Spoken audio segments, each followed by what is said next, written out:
বন্ধুরা, আপনারা কি ভবিষ্যতের জন্য টাকা জমাচ্ছেন আর ভাবছেন কোথায় রাখলে টাকা সেফ থাকবে? পোস্ট অফিসে নাকি শেয়ার মার্কেটে? পোস্ট অফিসে ইনভেস্ট করলে টেনশন খুবই কম, কিন্তু রিটার্নও কম। আর শেয়ার মার্কেট আপনাকে এনে দিতে পারে মোটা ইনকাম, কিন্তু সাথে রয়েছে রিস্কের ঝুঁকিও। তাহলে কোথায় ইনভেস্ট করলে হবে বুদ্ধিমানের কাজ? আজকের এই ভিডিওতে আমরা তুলনা করব পোস্ট অফিস ও স্টক মার্কেট। সব দিক থেকে খতিয়ে দেখে আপনাকে বলবো তার সাথে কোথায় ইনভেস্ট করাটা আপনার জন্য সঠিক হতে পারে এই মুহূর্তে। পোস্ট অফিসে আপনি যা ইনভেস্ট করেন তার উপর গ্যারেন্টি থাকে সরকারের।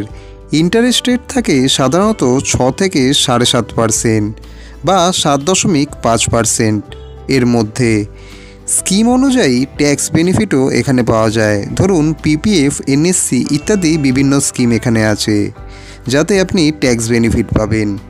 সবচেয়ে বড় কথা হলো এখানে একদমই ঝুঁকি নেই। এই পোস্ট অফিসের স্কিমের জন্য একদমই উপযুক্ত হলো তারা যারা হচ্ছে বয়স্ক মানুষ, পেনশনভোগী অথবা যারা রিস্ক একদমই নিতে চান না, তাদের জন্য পোস্ট অফিস একদমই পারফেক্ট।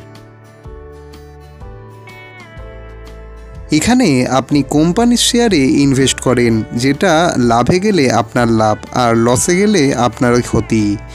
গত 20 বছরে নিফটি বা সেন্সেক্স গড়ে 12 থেকে 14% রিটার্ন দিয়েছে, কিন্তু মার্কেট কখনোই স্টেবল না। হঠাৎ বড় লাভ আবার হঠাৎ বড় লোকসান দুটোই খুবই সম্ভব।